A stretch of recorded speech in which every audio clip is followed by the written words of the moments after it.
what is the use of a Fourier transform? The definition of Fourier transform, right? Fourier transform is the mathematical process to convert elements in a time domain or a temporal domain to a frequency domain so that it can be easily processed. Very simple, right? Okay, now I'm going to tell it like a story. Okay, now what I gave is, as Jiffin said, I gave a pure data and a fact and a precise definition.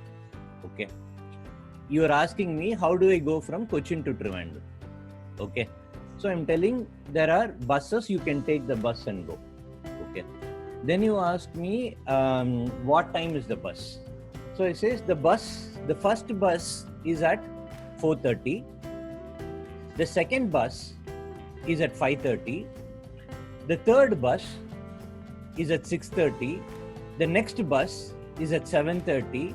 You can take any of these buses, or after this there's another bus at 8:30. If you miss the 8:30 bus, you can take the 9:30 bus. If you miss the 9:30 bus, you can take the 10:30 bus. Let's assume you miss all these buses, you can take the bus at 11:30. But even if you miss that, you can take the 12:30 bus. But let's assume that you're not able to do in the morning, you have some work. Then you can take the one bus after that, which is at 1:30. If you miss that bus also, you can take the bus at 2:30. If 2:30 bus is also not suitable for you, then you can take a bus at 3:30. If that doesn't work right, then you can take the 4:30 bus. But let's say you want to finish your day's work, then you can take a bus at 5:30 also. But let's say you want to finish some other work in Cochin and go, then there's another bus at 6:30 you can take. But if you take the 6:30 bus, right, that is also okay. But let's say you miss the 6:30 bus. The next bus that you can take is at 7:30. After 7:30, you cannot take any bus. Is there any other better way I can tell this? Sure. You can say that it starts there are buses every hour. You can take any of these trips.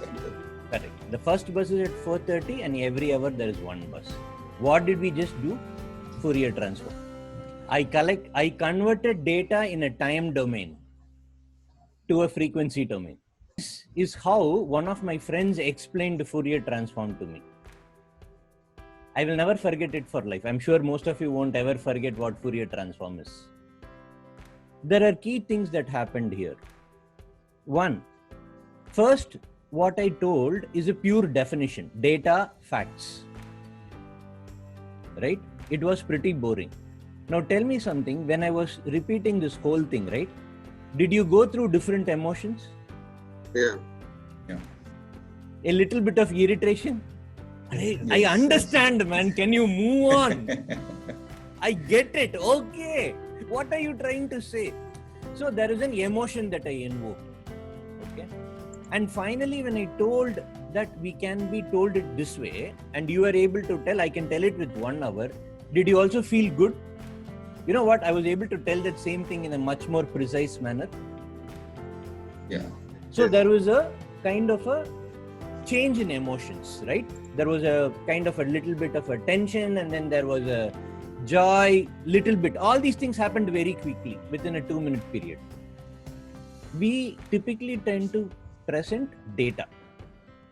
But what I just told is, I told fast Fourier transforms as a story. As leaders, can we start telling stories to inspire people to follow our direction? So we can take the responsibility of telling stories rather than just giving facts and data.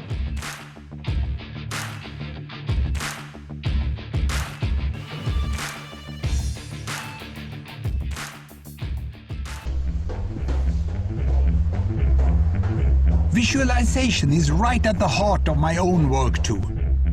I teach global health. And I know having the data is not enough. I have to show it in ways people both enjoy and understand. Now, I'm going to try something I've never done before. Animating the data in real space, with a bit of technical assistance from the crew. So, here we go.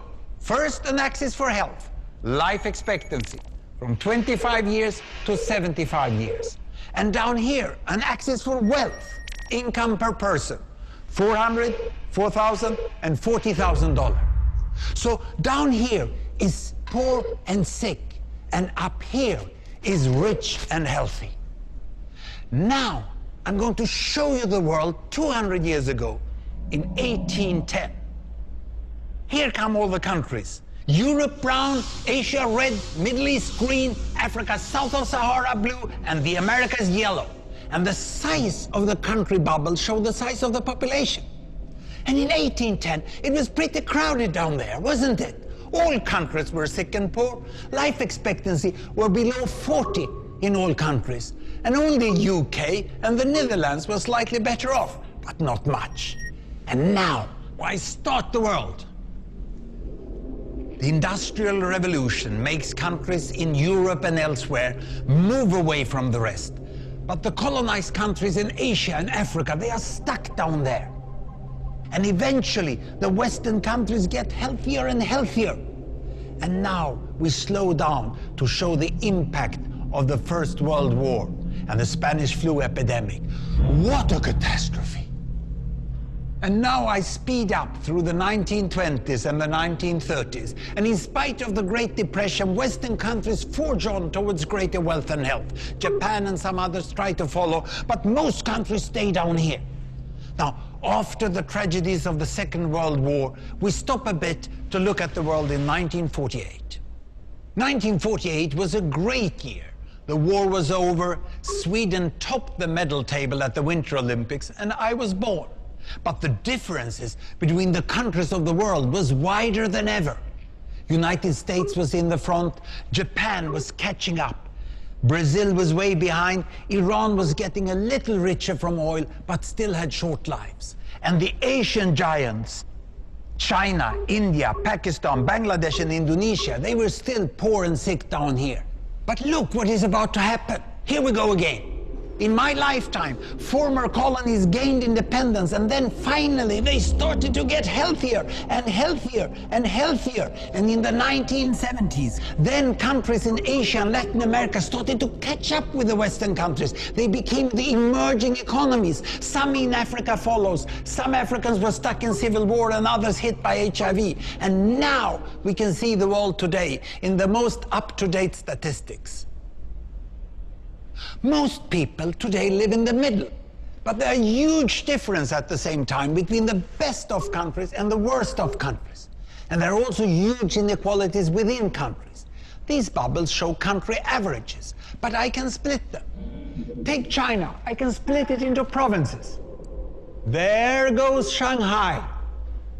It has the same wealth and health as Italy today. And there is the poor inland province Guizhou. It is like Pakistan. And if I split it further, the rural parts are like Ghana in Africa. And yet, despite the enormous disparities today, we have seen 200 years of remarkable progress. That huge historical gap between the West and the rest is now closing. We have become an entirely new converging world.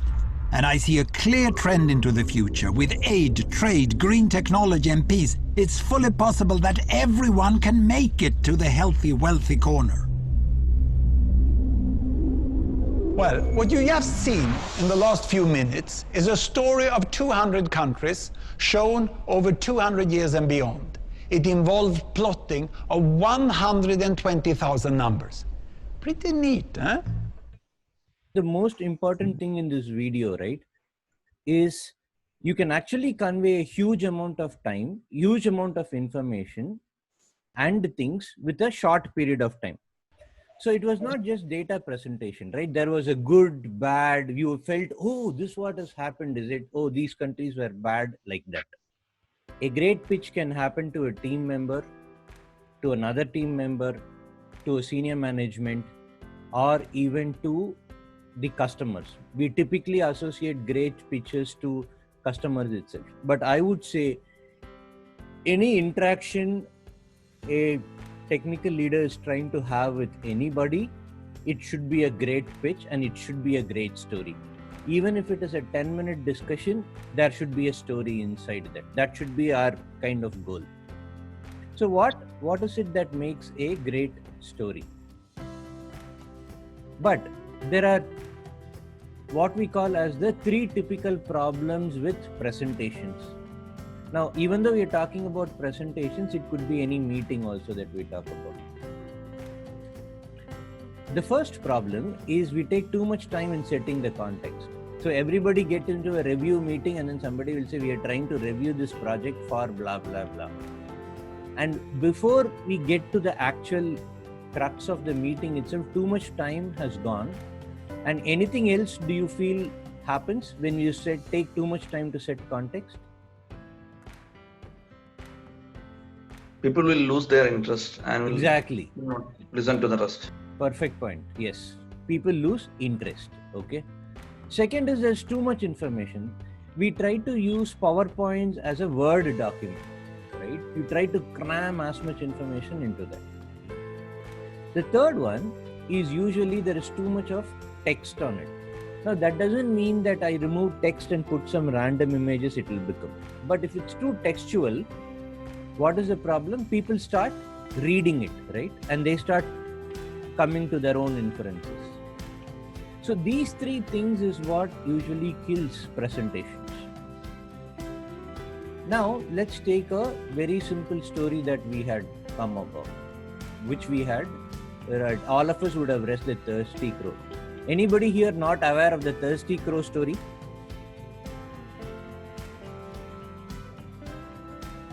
Okay, all of you would be. Okay. So what was the problem here in the story? What is the problem?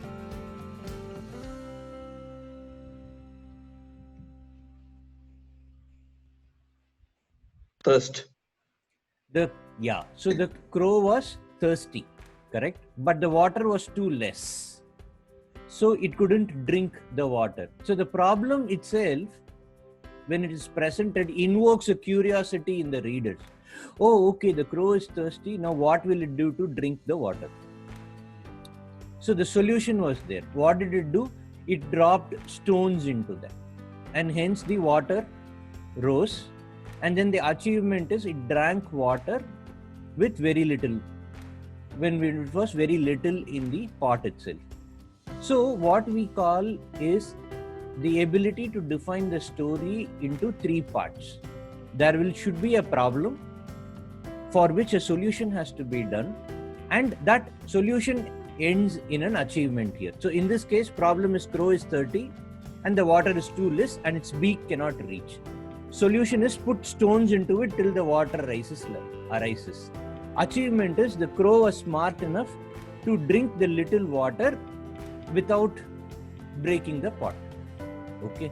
So in this case, what happens is the problem was identified as how do I get the water up?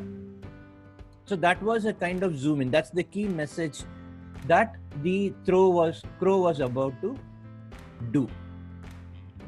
Okay, so basically, when we use the PSA structure, we kind of avoid this starting problem. So we start with the problem itself. No need to give context. So we start by telling what is the problem. So in the example of the Fourier transform which I said, I asked by telling what is a Fourier transform, can any of you explain it? So I started with a problem. I did not say, there are different ways to do storytelling. This is how you have to do. None of that. I just said, can any of you tell me what is a Fourier transform? So I started with a problem. That kind of solves it. Then there is too much of information. I'm sure when all of you see these slides, it looks pretty familiar. Lot of our slides is like this.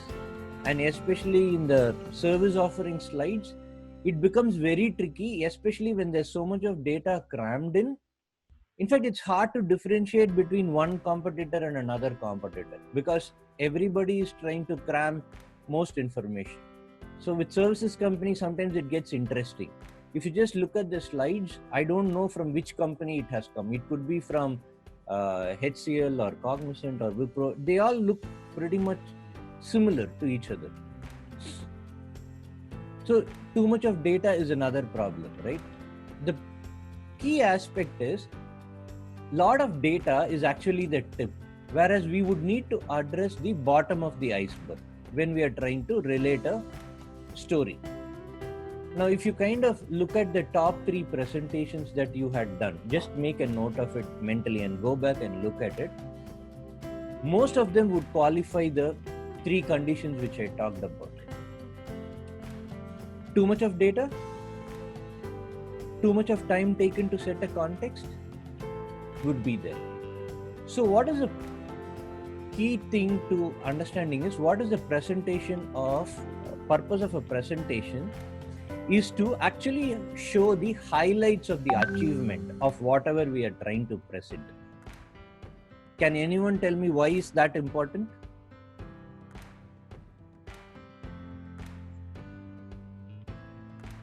I mean, the audience should get a clarity on that. Otherwise, our effort would go on. Correct. And the not only clarity and achievements also inspire people, right? It inspires a positive feeling. It gives a very good feeling when an achievement is set. So typically, a presentation should have achievements. Now, what do they want? Typically, audiences want some insight, something that they didn't know, or they want to learn something. So, what would be the sponsors want? They would want to see, if I do this, what is the big picture? How will it help me in the long run? And in order to tie all these things together, right, it's kind of important to understand how emotions work. Now, emotions is the bottom of the iceberg. So they found that in the top presenting influential talks which was done, right, the presentations typically had a 65% emotion quotient. 25% of whatever will be around the data. Okay. Now the thing is, why do we have so much of data? Because that's easier. Whereas we need to have more and more emotions coming into the picture in our presentations. Now, this seems like a very tough thing to do. You have to get insights, learnings, and also emotions into a presentation. So how do we do it? Okay. Now, this actually comes very interestingly. It actually comes from information theory by a person called Claude Shannon. Unexpected and infrequent events usually have a lot more information than the frequent ones. So that's Shannon's theory. Now that can be used to find out what we can actually give in our presentation. Sun rises in the east versus earthquake. Let's say we see these two headlines. Which will we read most? The earthquake. Because that's an unexpected or an unusual. So there are usual things and there are unusual stuff. So if we are able to bring out unusual elements in the story that we present, then the stories automatically invoke emotions. Now, so we have different elements to our story, right? Typically, we work only with facts. But other than facts, we have problems, we have solutions to the problem, and then we have the achievements. Now, we can take anything unusual about all the three things. Either it's the problem or the solutions or the achievements. So if it's something is unusual, we just capture the unusual thing alone, then it becomes even more impressive. I'll just take a pause here. What I would like all of you to kind of, let me share.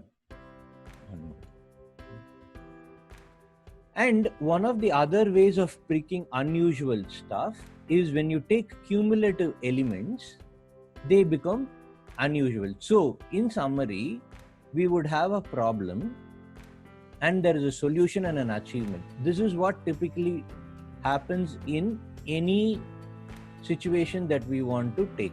Instead of presenting data and facts, if we start doing it as a problem solution and an achievement, then it becomes a lot more easier to do what we were.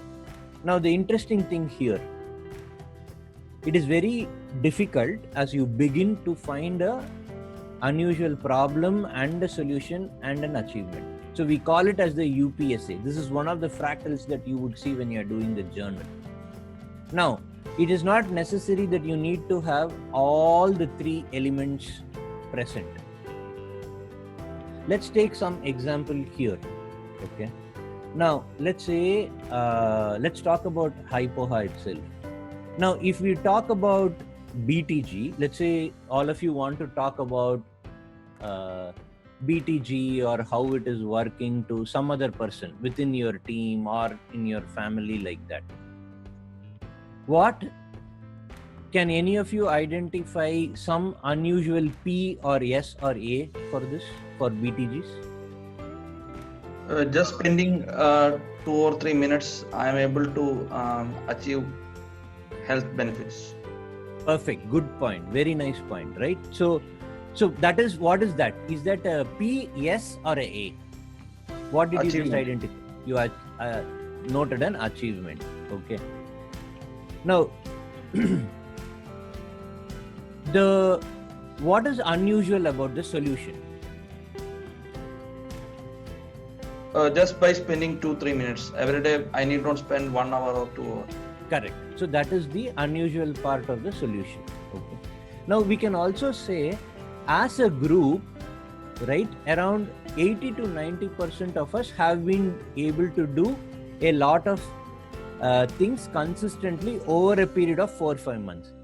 Now, how many times in the past history has a group of 20-25 people, 80% of them have done something consistently every single day for close to 100 days? That itself is an unusual achievement. So the same thing can be expressed as an unusual problem or unusual solution. But there are some cases where you might not get to all the three or even two. But we need to get at least one. See, we think our achievements are small, which is another problem. Now, have we in Hypoha so far, when we do a cumulative stuff, right, a simple achievement becomes big. So this is one, there are other elements we can talk about it as we practice more of UPSA, but this is something which I want to focus on. And this is something which we have already done.